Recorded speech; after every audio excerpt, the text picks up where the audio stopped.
Oh, what'll I do? What's the right thing? I don't know. Oh my.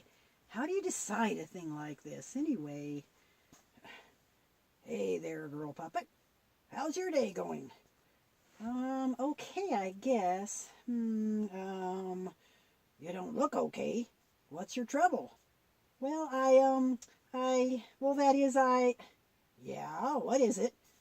Well, I found some mouse traps over there under that cabinet, and I asked Granny what I should do with them.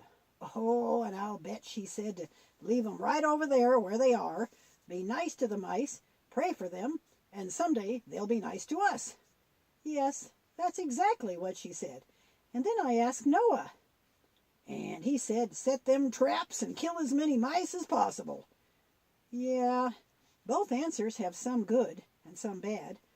I just don't know what's right. What's your advice, Gramps? I'd advise you to read 1 Kings chapters 12 through 14 and 2 Chronicles 10 through 13. Oh, the Bible, that's a great place to find advice. But is there something in there that'll help with this? There's always something in the Bible to help us with our problems one way or the other. In your case, I think the answer is obvious. Oh, good. Will you tell me about it? Well, I really should make you read it for yourself, but it happened right after Solomon died and his son Rehoboam was about to be crowned the fourth king of Israel. There had, for many years, been bad feelings between the northern tribes and the southern tribes, Judah and Benjamin being the southern.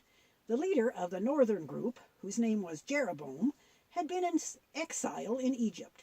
When he heard that Solomon was dead, he traveled back and came to see Rehoboam with a request.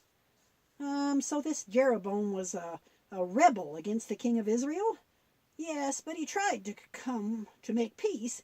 He gathered a few people from the northern tribes that were living in Jerusalem to come with him, and they went to see the soon-to-be king. They told Rehoboam that Solomon had laid a heavy yoke on the people, meaning high taxes and forced labor for all the building Solomon did. They said if Rehoboam would lighten the harsh labor and the heavy yoke, they would serve him. Well, but that seems almost like a threat, too. What did Rehoboam say? He told him to go away, but to come back in 3 days for the answer. In those 3 days, he went to Solomon's advisors and asked what they thought he should do. Well, that was smart. Sure was. The advisor said that Jeroboam was right, and that if Rehoboam would grant their request, be kind to the people, that they would always be his servants. Well, that's pretty good advice. Then Rehoboam went to his friends, the young men who had grown up with him, and asked how they thought he should answer. They had a different opinion. Oh? They said, tell those people who said to you, your father put a heavy yoke on us, but make it lighter. Tell them, my little finger is thicker than my father's waist. My father laid a heavy yoke on you, and I will make it heavier. My father scourged you with whips. I will scourge you with scorpions. It's pretty harsh, but maybe Rehoboam was afraid of looking weak, or maybe he wanted to strengthen his power with the people. I think it's easier to start out tough and get nice later than to start nice and get tough later. What advice did he take? When the delegation came back, he said what the young men had advised. Oh, what happened? The northern people rebelled completely, leaving only the tribe of Judah for Rehoboam to rule. The tribe of Benjamin also joined them. Jeroboam became king of the northern kingdom, which kept the name Israel. The kingdom was never reunited. Oh, he chose the wrong advice, I guess. Rehoboam amassed an army to attack the north and force them back under his rule, but God sent a message through his prophet saying they should not go. So they all went home. So you're saying I should be careful whose advice I take about the mice, Granny's more gentle advice or Noah's aggressive ideas. Well, I am saying that unlike Rehoboam, you should consider very carefully the consequences of your decision. Okay, if I trap and kill some of the mice, then there will be less mice, but, on the other hand, the ones that are left may become angry, like Israel did, and make things worse. If we continue to be nice, things won't get worse probably, but will they ever really get any better? Good points.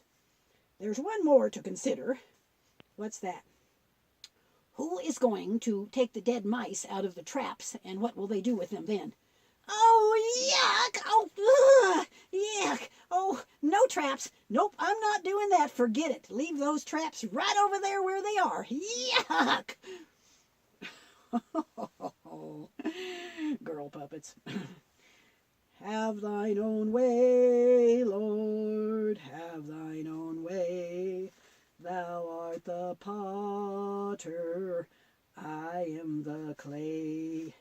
Mold me and make me after thy will, while I am waiting, yielded and still.